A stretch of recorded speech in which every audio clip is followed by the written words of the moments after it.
Welcome back to Valley Spotlight, and we are here at Eastwood Field with the new manager of the Mahoning Valley Scrappers. It's Homer Bush, former major leaguer, who's making his way into the managerial position now. And happy Father's Day, I should say that first. Thank you, I appreciate it. How many kids? Two. Happy Father's Day to you as well. Thank you. Give me a little for that. Right, absolutely. Boy, girl, what are they? I have one apiece. My daughter, she's the oldest. My kids they're older, 23 and 20. So wifey and I were empty nesters. Good for you. So you've made your way here. What do you think so far? I know you don't know a ton about the area. You've only been here a little while. Well, I heard about the good Italian food that's here. That's true. I also want to come here and get acclimated. So I came in a little early, and I love it. The weather is beautiful. I know some people are kind of down on the rain a little bit from time to time. We are. Coming from Arizona, where it never rains, and so a little rain doesn't hurt me at all.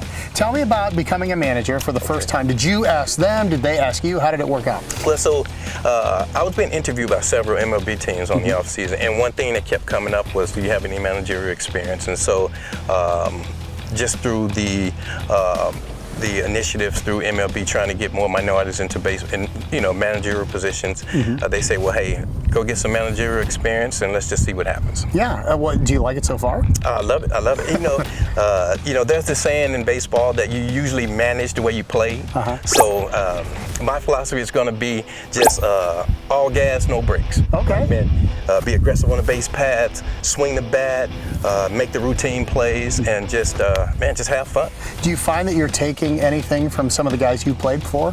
Absolutely. A little bit, because I've played for several managers. Yeah.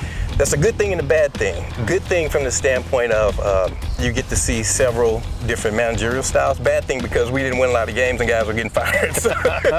But the one main takeaway, I would say, the '98 World Series team. I got an opportunity to play for Joe Torre, Hall of Fame manager. Just let the guys play, and they'll let you know when they need you. Do you have a memory from your major league days? I know you got traded. You ended up coming up with the Yankees, and you bounced around to different teams because of different trades, right? Sure. Do you have anything that stands out?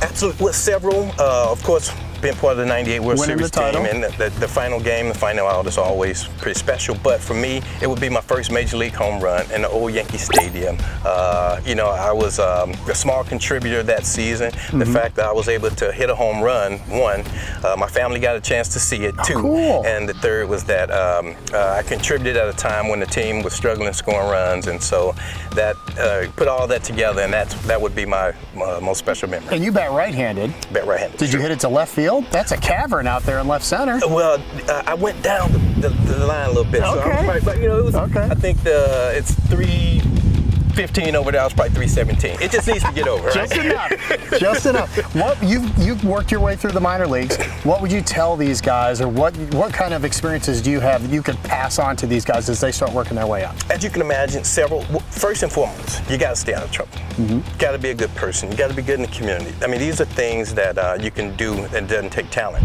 But when you get on the field, take nothing for granted. You've got to take advantage of any advantage that you can have in any given moment.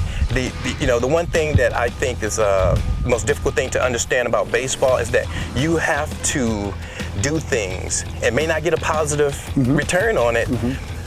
Only for just only a handful of times throughout the course of the season. So like second baseman backing up second base. There may not be an errant throw maybe 10 or 15 times, but you've got to do it almost 1,000 times. So you literally have to just know your assignment and do it no matter what the return is going to be, because when you need it, that's when you stand out. If you're not there when you need it, then that's when you look at your worst. And it could be the other way too, especially in the minor leagues. Like, your team could stink, but if your stats are good, I mean, your job here is to move up the ladder, right? And you have to remember that, but you still have to be a team player too. Yes, and I think the one thing most of these young players think is that they're going to go out, hit 300, play solid defense, and they're going to be chosen.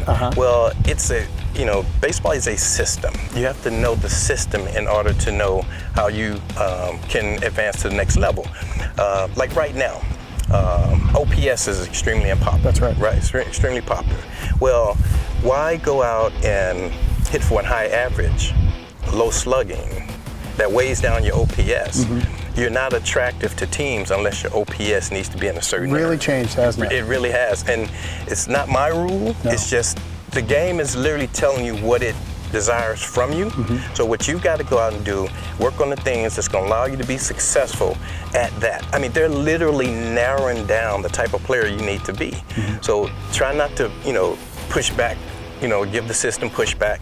Go out, understand what it wants from you, and then go work on those things. Very good. I could talk baseball all day, but I can't because Lauren will get mad at me, and so I have to send it back to her. But I will say mvscrappers.com to check out the dates where they have home games at Eastwood Field and all the promotions, and buy your tickets and come out and see Homer and the guys and another successful Scrapper season. Thank you so much. Thank you. Thanks for having me. That's awesome. Enjoy. Back to you.